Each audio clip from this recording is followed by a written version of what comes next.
오늘 특별히 색동 저고리 예쁜 옷을 입고 온 우리 어린이들이 많은데 너무 예뻐요. 제가 새해 축복으로 그림 하나 선물하겠습니다. 이 그림은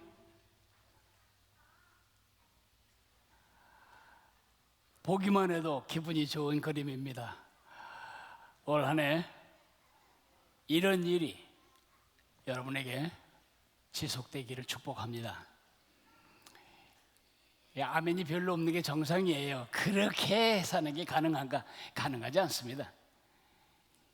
우리 이렇게 살고 싶지요. 모든 사람들이 이 그림처럼 살고 싶지만 이 그림처럼 웃는 때는 일생에 어쩌다 한 번 있는 거지, 삶에 어쩌다 한 번 있지, 대부분은 경직된 얼굴과 그리고 꽉 닫힌 입으로 살아가게 되는 게 우리의 삶의 현실입니다. 그죠? 왜 이게 쉽지 않죠? 환경이 웃도록 냅두지 않아요. 조금 건강할 때 웃으려고 했더니 금방 또 독감에 걸리지. 독감 나니까 또 가족들이 옮겨서 또 앓지. 뭐 저렇게 웃을 일이 계속 되겠어요. 상황 때문에 많은 사람들은 이렇게 행복하게 웃는 얼굴로 살기가 어렵다, 이렇게 믿습니다. 네, 제가 여러분에게 기쁜 소식을 하나 전해드린다면, 상황과 관계없이 이 마음속에 기쁨이 끊어지지 않는, 늘 샘이 밑에서부터 새로운 샘물을 솟아내듯이, 솟구쳐내듯이 우리 마음속에 상황과 관계없이 누릴 수 있는 기쁨의 종류가 따로 있다는 것입니다. 그것은 논으로 비유하자면 천수답이 아니에요. 논에는 두 종류가 있는데요, 하늘에서 비가 오면 그 비를 가두어 가지고 모를 심고 벼가 자라게 만드는 천수답이 있어요. 하늘 천자, 물 수자. 그럼 비가 안 오면 농사 못 집니다. 비가 안 오는 논은 시기를 놓쳐버리면 그냥 하늘을 묵히는 것입니다. 그러나 천수답 말고 또 다른 논이 있습니다. 요즘 대부분의 논들은 천수답이 아닙니다. 요즘 대부분의 논들은 관계답입니다. 저수지에서, 호수에서 물을 끌어다가 계속 되기 때문에 비가 오든 안 오든 관계없이 그 논에서는 벼가 자라는 거죠. 상황이 좋을 때만 웃을 수 있는 것은 누구나 할 수 있는 일이지만, 상황이 나쁠 때도 웃을 수 있는 것은 오직 믿음을 가진 사람만 할 수 있는 일입니다. 여러분 모두가 상황과 관계없이 기쁨으로 사는 하나님의 사람이 되시기를 축복합니다. 큰 여러분의 소원이기 전에 우리 하나님의 소원입니다. 여러분, 웨스트민스터 소요리 문답이라고 하는 것이 있습니다. 우리 종교개혁 후에 사람들이 성경을 잘 몰라요. 근데 이제 새로운 믿음 가운데 세워져야 하는데 이들을 가르칠 방법이 마땅하지가 않아서 많은 노력 중에 이 성경을 요약해서 성경의 가장 중요한 교리들, 가르침들을 묻고 대답하는 형식으로 문답을 만들어서 그것을 계속해서 외게 만들었어요. 그게 웨스트민스터 소요리 문답, 하이델베르크 소요리 문답 등 교리 문답입니다. 그 웨스트민스터 소요리 문답은 장로교 교인들이 성경 전체를 요약한 것으로 믿고 있는 우리 교단과 우리 장로교의 공식적인 문건입니다.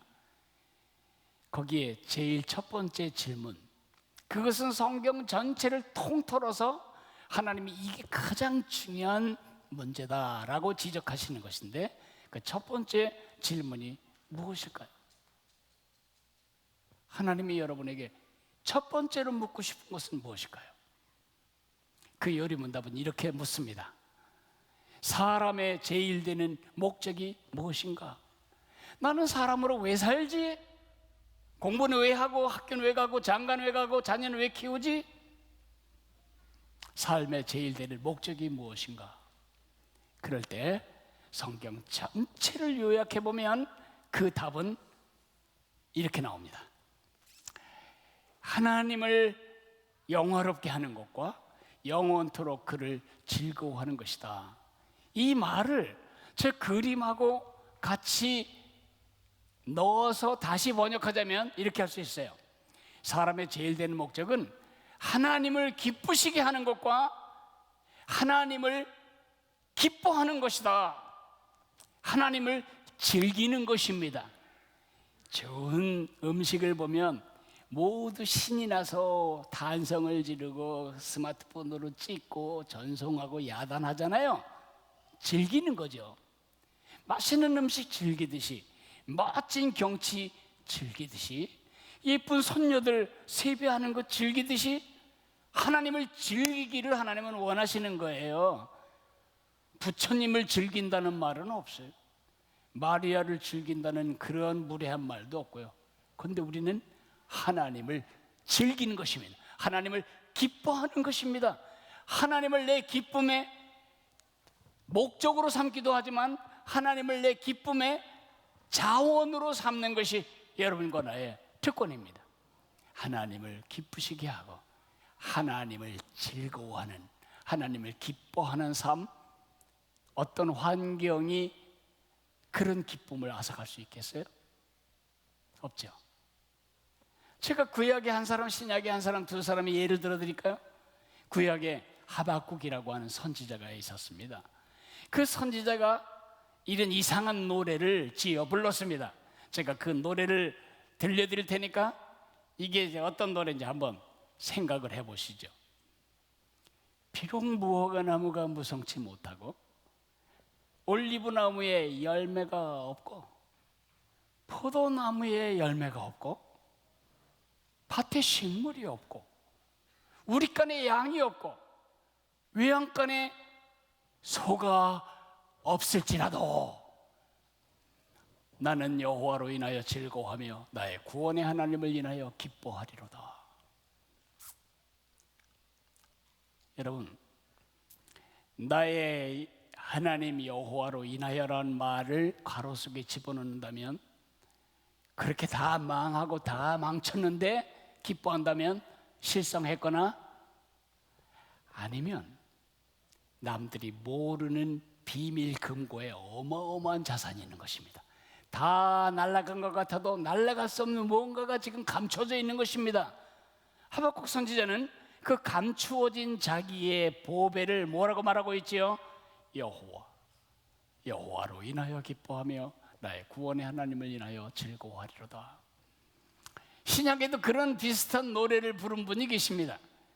사도 바울과 실라는 빌립보에 가서 복음을 전하다가 아주 집요하게 쫓아다니면서 괴롭히는 귀신 들린 여종, 주특기가 뭐냐면 쪽집게예요. 쪽집게. 점을 치면 딱딱 다 들어맞아 귀신을 내쫓아 버렸어요. 그랬더니 그 여종이 점을 못 치니까 그 점쟁이를 사용해서 돈을 벌었던 주인이 화가 나서 감옥에다가 가두도록 고발을 해버렸습니다. 관리들은 법적인 절차도 없이 두들겨 패가지고 아마 엉덩이하고 옷이 다 들러붙을 정도로 피가 흥건하게 맞았을 거예요. 온몸이 쑤시고 아픈 그 감옥에서 저 같으면 밤새 이럴 거예요. 하나님, 왜 이런 일을 하시죠? 그러니까 하나님 위해서 일하는데 왜 내가 이렇게 맞아야 되고 이 감옥에 갇혀야죠?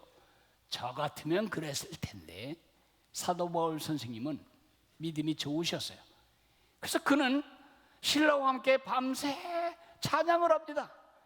그 찬양이 하나님 보시기에 기쁨이 되고 하나님은 지진을 일으켜서 옥토를 흔들어 버리고 다 도망갈 수 있도록 자유를 주셨는데, 그래서 간수가 칼을 빼들고 난 이제 죽은 거나 다름이 없으니 내가 스스로 죽자 하고 자결을 하려고 칼을 빼들었을 때 우리가 다 여기 있으니 죽지 마시오.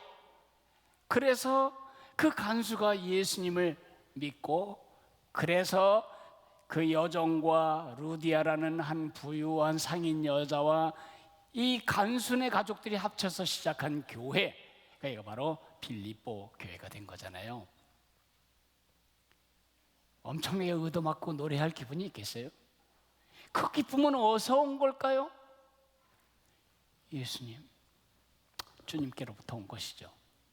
하나님께서 주시는 기쁨은 상황에 따라 달라지거나 상황에 따라 없어지거나 하지 않습니다. 그런 기쁨, 하나님을 평생 기쁘시게 하고 하나님을 기뻐하며 살았던 원조, 우리 믿음의 족장은 바로 에녹입니다. 에녹 할아버지에 대해서 조금 읽어볼까요? 히브리서 11장 5절과 6절입니다. 히브리서 11장 5절과 6절을 저하고 같이 읽어보겠습니다. 믿음으로 에녹은 죽음을 보지 않고 옮겨졌으니 하나님이 그를 옮기심으로 다시 보이지 아니하였느니라. 그는 옮겨지기 전에 하나님을 기쁘시게 하는 자라 하는 증거를 받았느니라. 믿음이 없이는 하나님을 기쁘시게 하지 못하나니 하나님께 나아가는 자는 반드시 그가 계신 것과 또한 그가 자기를 찾는 자들에게 상 주시는 이심을 믿어야 할지니라. 이 귀절은 두 개의 단어에 걸려 있습니다. 두 개의 귀절을 한 손으로 잡을 수 있는 토끼 귀, 두 귀는 하나는 믿음이고 하나는 동행입니다. 한 문장으로 엮으면 믿음으로 하나님과 동행할 때 하나님이 기뻐하시고 하나님을 기뻐하는 삶을 살 수 있다. 다른 말로 하면 하나님이 기뻐하시고 하나님을 기뻐하는 삶을 살기를 원하냐? 믿음으로 하나님과 동행해라. 두 가지를 말씀드리겠습니다. 첫째로는 하나님이 기뻐하시고 하나님을 기뻐하는 그런 삶을 살아내기를 원한다면 제일 먼저 필요한 게 믿음입니다. 어떤 믿음을 말할까요?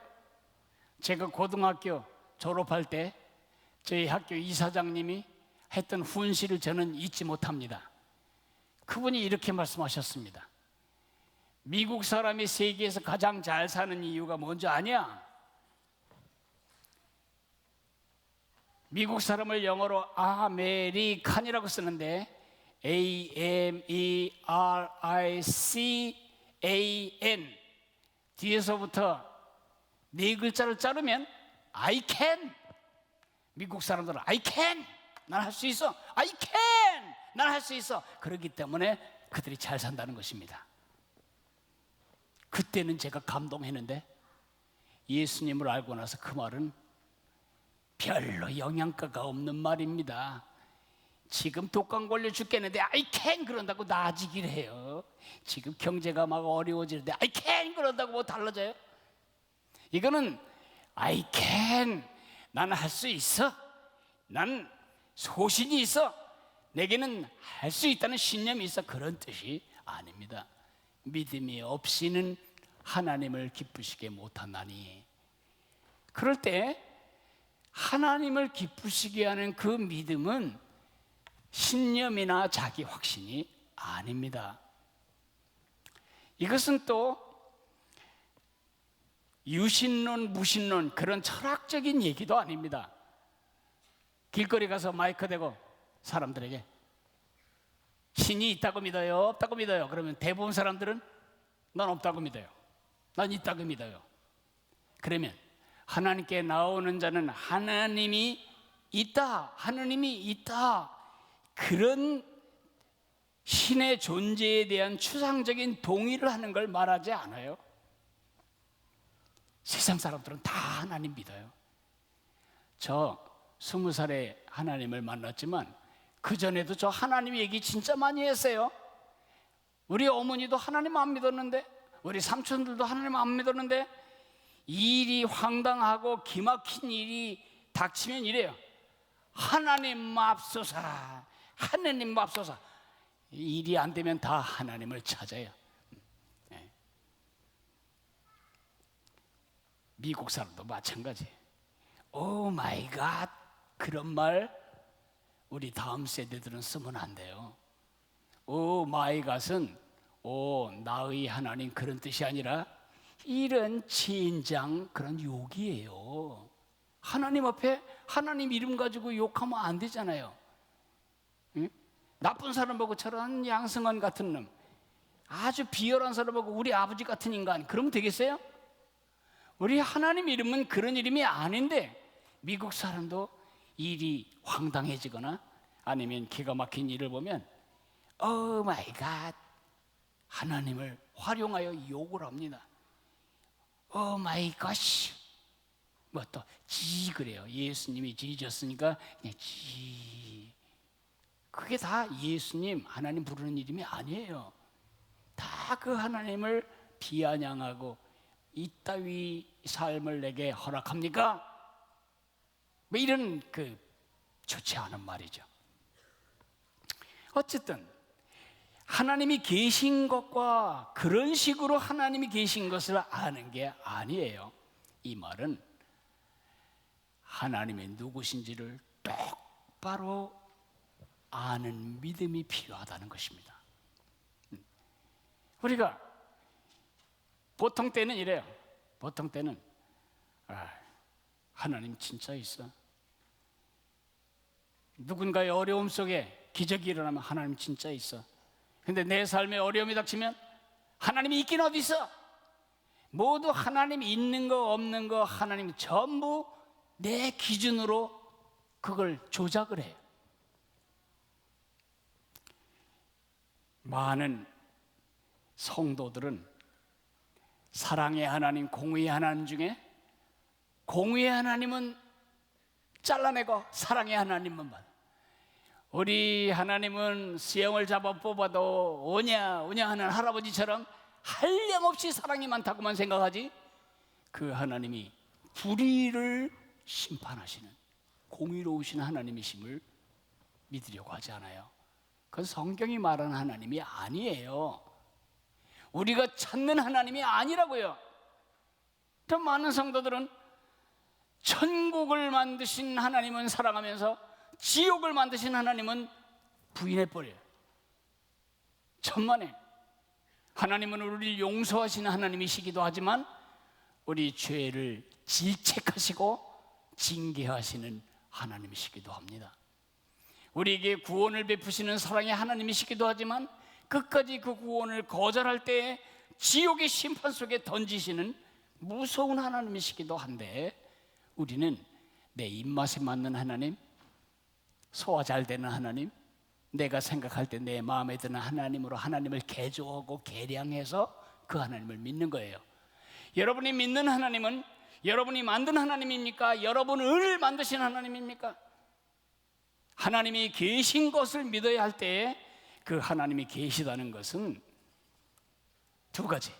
첫째로 성경을 통해 자기가 누군지를 보여주신 그 하나님을 믿는 것이고, 두 번째 예수님을 통해 자기가 누구신지를 보여주신 그 하나님을 믿는 것입니다. 하나님이 누군지 눈에 안 보여요. I am that I am. 하나님이 누구라고 가서 설명을 해야죠. 하나님이 말씀하셨어요. 나는 스스로 있는 자니라. 그런데 저기 I am that 그리고 I am, 그럴 때 그 I am의 M은 중학교 가면 배울 불완전 자동사입니다. 그 뒤에 뭔가가 넣어줘야 완성이 되는 불완전 자동사라고 하죠. 예수님이 이 땅에 오셔서 그 말이 무엇인지를 그의 말씀과 그의 삶으로 보여주셨어요. 예수님이 말씀하셨어요. 한번 같이 읽어볼까요? 시작. 나는 생명의 떡이다. 나는 세상의 빛이다. 나는 양들의 문이다. 나는 선한 목자다. 나는 부활이요 생명이다. 나는 길이요 진리요 생명이다. 나는 참 포도나무다. 내가 곧 왕이다. 예수님은 직접 이렇게 말씀하실 뿐만 아니라 파도를 잠잠케 하심으로, 죽은 자를 다시 살리심으로, 그리고 귀신을 쫓아내심으로, 병든 자를 고치심으로 하나님이 어떤 분이신지를 그의 인격과 삶과 기적을 통해 우리에게 보여주셨어요. 힘든 일이 생기면 우리가 제일 먼저 하고 싶은 것이 뭐냐면 하나님을 개조하고 싶은 거예요. 이렇게 해주어야 할 하나님이어야 바른 하나님이라고 생각하고 하나님께 대해 시험에 빠지죠. 오늘 성경은 말합니다. 하나님을 기쁘시게 하려면 바른 믿음이 필요한데, 바른 믿음의 첫 번째 요소는 그가 계신 것과 출애굽기에서 3장에서 말씀하신 I am, 나는 여호와, 유일하고 참된 신이라는 것을 절대 잊지 않아야 한다. 두 번째는 상 주시는 이심을 믿어야 한다고 말하고 있습니다. 많은 사람들은 하나님의 존재를 믿습니다. 그러나 하나님이 그의 삶에 아무런 차이를 가져오지 못합니다. 귀신들도 하나님을 믿어요. 네가 하나님의 한 분인 줄 알고 믿느냐? 잘하는도다. 귀신들도 믿고 떠느니라. 귀신들은 우리가 믿는 것처럼 부정확하게 하나님을 알지 않았어요. 귀신들은 예수님이 아브라함에게 나타나셨던 그 하나님, 그리고 모세에게 I am that I am, 내가 여호와 스스로 있는 하나님이라고 밝혔던 그 여호와라는 사실까지도 정확하게 알고 있었지만, 그러나 귀신들이 구원을 받거나 귀신들이 반역죄를 용서받는 일은 없었어요. 왜냐하면 귀신은 이렇게 말했기 때문입니다. 나사렛 예수여, 우리가 당신과 무슨 상관이 있나이까? 당신과 나는 아무 상관이 없다. 결국 상 주시는 이심을 믿어야 한다는 건 뭐냐 하면 하나님이 나를 위해 뭔가를 해주실 수 있는 분이라고 믿어야 그게 하나님 기뻐하는 믿음이지, 하나님이 나와 아무 상관이 없고 내 고난과 내 고통에 아무런 관계가 없다, 그렇게 믿는 것은 귀신 같은 믿음입니다. 고난을 당하면 이 히브리서를 읽던 독자들이나 우리들이나 똑같이 시험에 빠져요. 처음에는 너무 어렵다 그러다가 두 번째로 이제 원망이 시작되죠. 그 원망은 최종적으로 어디까지 가야 끝나냐 하면 하나님까지 가야 끝나요. 하나님, 내가 그동안 내드린 헌금이 얼마고, 내가 그동안 하나님께 기도한 게 얼마고, 내가 그동안 믿어드린 게 얼마인데 나에게 이런 식으로 보답하십니까? 하나님은 너무너무 인색하고 너무너무 무관심하고 너무너무 잔인한 분이시네요.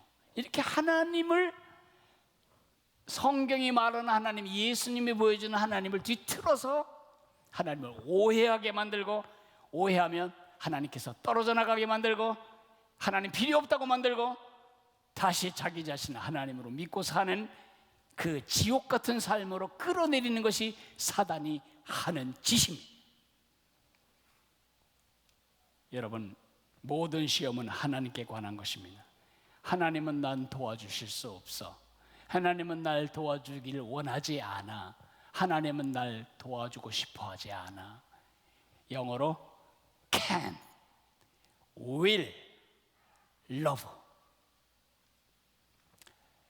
하나님을 기쁘시게 하는 믿음 뭐냐면, 하나님은 내 상황과 관계없이 나를 도우실 수 있으시고 돕기를 원하시고 도와주고 싶어 하신다. 그것을 믿는 것이 하나님이 상 주신이심을 믿는 것입니다. 그러니까 믿음이 없이는 하나님 기쁘게 하지 못합니다. 여러분, 이 말을 시험해 보고 싶으면 오늘 집에 가서 아빠에게 이렇게 말해 보십시오. 아저씨, 그러면 어떤 반응이 올까요? 깜짝 놀랄 겁니다. 저도 먹고 살 길을 준비하기 위하여 오늘부터 학교 그만두고 길거리 나가서 껌을 팔든지 꽃을 팔겠습니다. 그러면 여러분의 엄마 아버지가 와, 자립성이 있네, 기뻐하실까요? 기뻐하지 않아요. 아무리 무능한 아버지라도 아빠가 나 책임져 줄 것을 믿어줄 때 그 아버지는 기쁜 것입니다. 하나님 마찬가지예요. 전능하신 하나님의 아버지신데 그분이 아버지가 없는 사람처럼 살고 그 아버지가 너무너무 깍쟁이, 아주 악한 의붓 아버지처럼 나를 바라보신다 생각한다면 하나님 기뻐하시지 않아요. 그리고 그 하나님이 여러분의 기쁨이 되지도 못해요. 네. 하나님은 천지를 지으신 유일하신 하나님이신데 그분은 나를 사랑하시고 나를 도와주시려고 하고 나를 건져주실 능력도 있으시다. 그렇게 하나님을 신뢰할 때 하나님은 기뻐하신다는 겁니다. 두 번째, 하나님이 기뻐하시고 하나님을 기뻐하는 삶을 살려면 동행해야 합니다. 동행이 없는 삶은 믿음의 삶이 아닙니다. 누군가 신뢰한다면 같이 가는 것입니다. 여러분, 사실은 지금 제가 약간의 말놀이를 하고 있는 중인데 이건 제가 한 게 아니고 원래 기자가 한 겁니다. 창세기에 보면 창세기 5장에 나오는 에녹의 이야기에는 하나님을 기쁘시게 한다는 말이 그렇게 표현되지 않았습니다. 하나님과 동행하더니라고 말하고 있습니다. 그런데 히브리서에는 동행한다는 말이 하나도 없고 기뻐한다는 말로 대체되었습니다. 왜 그렇게 되었을까요? 구약 성경을 그리스어로 번역하는 사람들이 헬라 문화에 있는 독자들을 생각할 때에 그리스 사람들이 제일 싫어하는 것은 하나님과 사람을 마치 비슷하게 표현하는 것입니다. 하나님은 선하시고 인간은 악한데 어떻게 선하신 하나님과 인간이 동행할 수 있지? 그건 불가능해.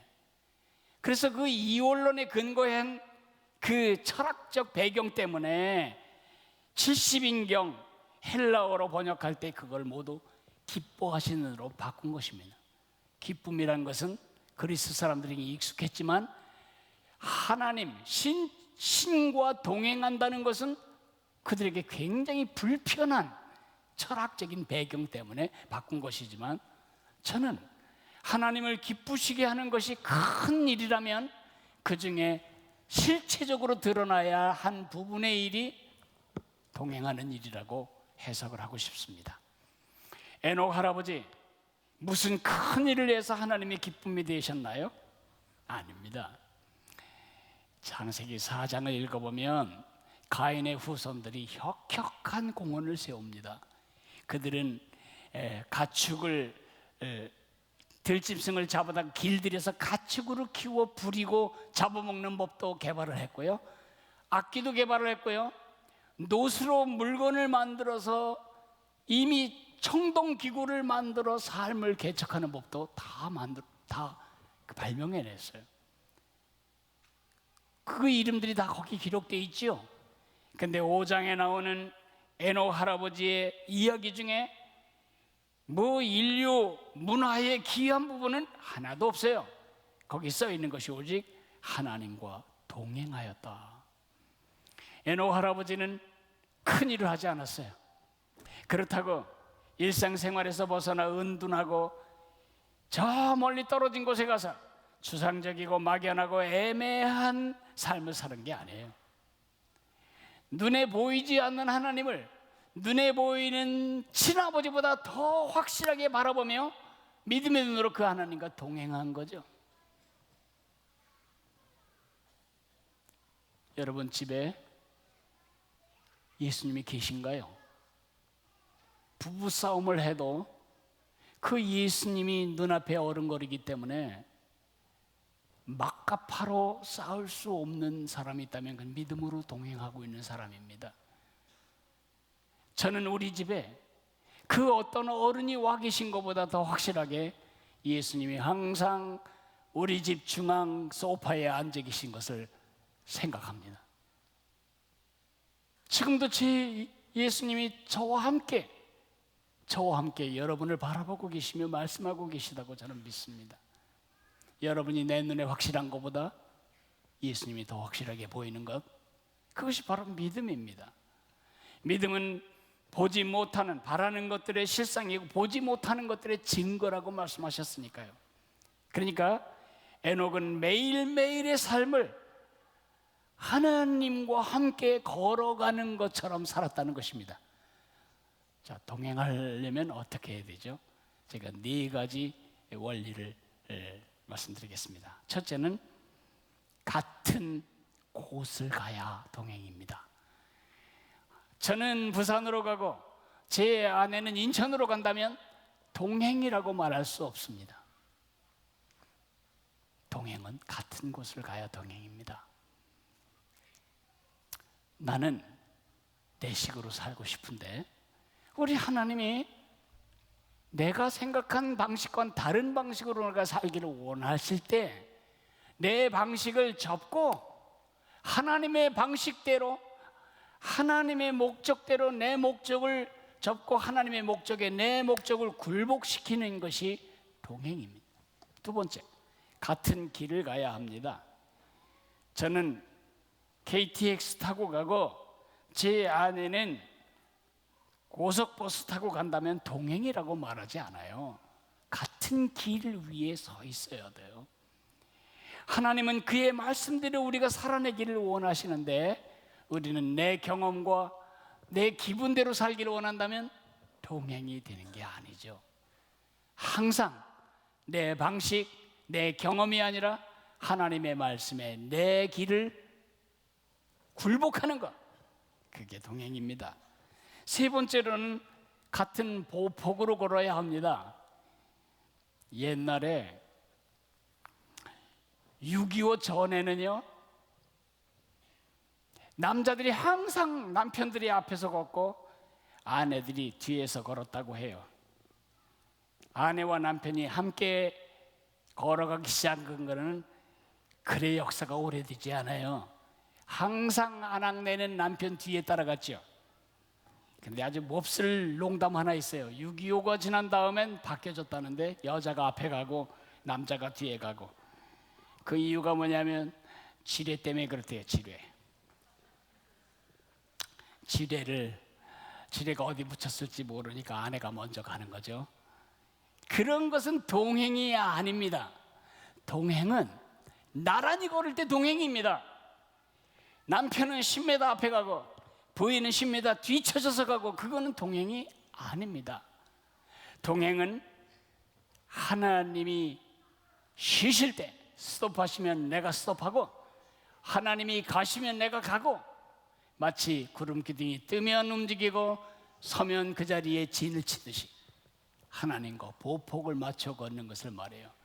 나는 빨리 가고 싶은데, 나는 일이 빨리 되었으면 좋겠는데 하나님은 너무너무 오래 기다리실 때 기다리는 거, 하나님의 타이머에 내 타이머를 굴복시킬 때, 그게 동행이에요. 마지막, 마음이 같아야 돼요. 여러분, 도둑이 무서워서, 강도들이 무서워서 낙타에 짐을 잔뜩 싣고 가는 대상들이 같은 곳을 가고 같은 길을 가고 같은 보폭으로 갈지라도 그들은 같은 마음이 아니에요. 일단 시장에 도착하면 다 경쟁자라고요. 경쟁자. 우리 하나님과 경쟁하지 않아요. 하나님이 좋아하시는 것을 좋아하고 하나님이 싫어하시는 것을 싫어하고, 하나님이 기뻐하는 것을 기뻐하고 하나님이 혐오하시는 것, 미워하시는 것을 미워하는 그런 마음의 하나됨이 있어야 되는 거죠. 공통점은 뭐냐 하면 양도하는 것입니다. 내 목적을 하나님의 목적에 양도하고, 내 길을 하나님의 길에 양도하고, 내 보폭을 하나님의 보폭에 양도하고, 내 마음을 하나님의 마음에 양도하는 것입니다. 이렇게 하나님을 신뢰하고 하나님과 동행함으로 한평생 하나님을 기쁘시게 하고 하나님이 기뻐하시는 복된 생애를 사시기를 주님의 이름으로 축복합니다. 우리 다 같이 일어나서 찬양.